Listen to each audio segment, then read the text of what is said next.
Shalom, jemaat Tuhan yang dikasihi dan diberkati dalam Tuhan kita Yesus Kristus, dimanapun kita berada.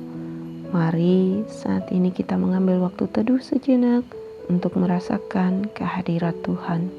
Mari kita berdoa. Ya Allah, Bapa kami yang ada di dalam kerajaan sorga, pada saat ini kami datang ke dalam hadirat-Mu yang kudus. Bapa, pada saat ini kami ingin merenungkan bersama akan kebenaran firman-Mu.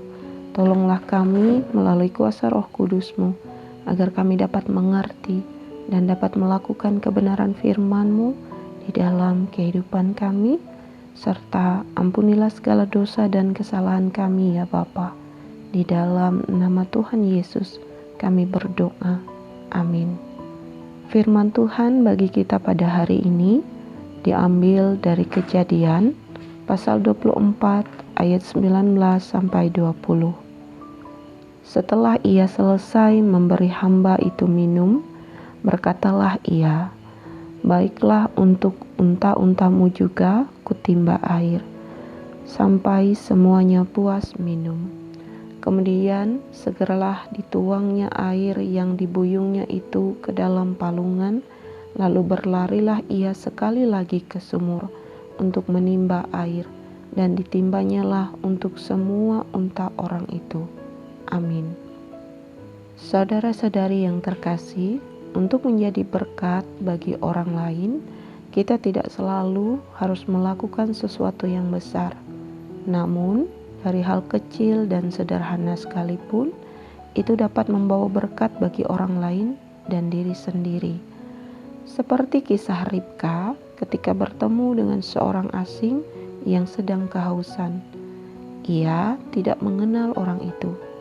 Ia juga tidak tahu bahwa orang itu adalah hamba Abraham yang sedang menjalankan tugas penting.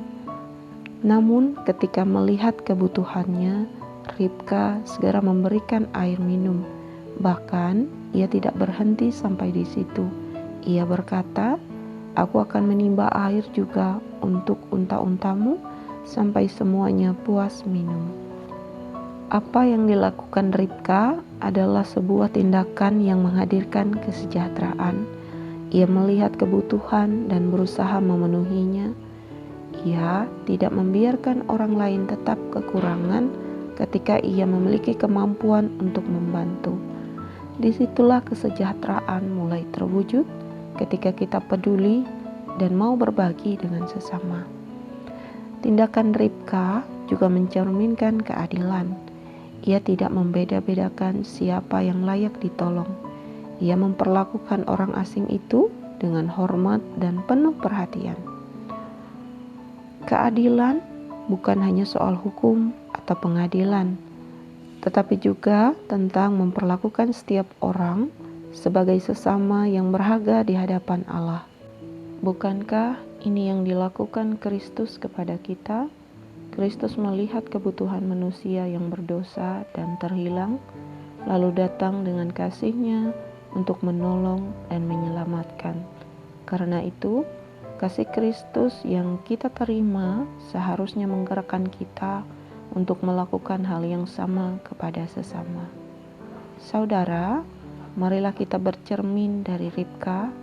Ribka tidak tahu bahwa tindakan kasih-Nya akan menjadi bagian dari rencana besar Tuhan. Barangkali juga dalam hidup kita yang sederhana ini, Tuhan berkenan memakai kita menjadi bagian dari rencana besar-Nya bagi orang-orang di sekitar kita dan dunia. Jadi, jangan menunggu kesempatan besar untuk menjadi berkat. Mulailah dari kepedulian yang sederhana, sebab ketika kasih Kristus menggerakkan hati kita, tindakan-tindakan kecil yang kita lakukan dapat menjadi sarana Tuhan untuk menghadirkan keadilan dan kesejahteraan bagi sesama. Amin. Marilah kita berdoa.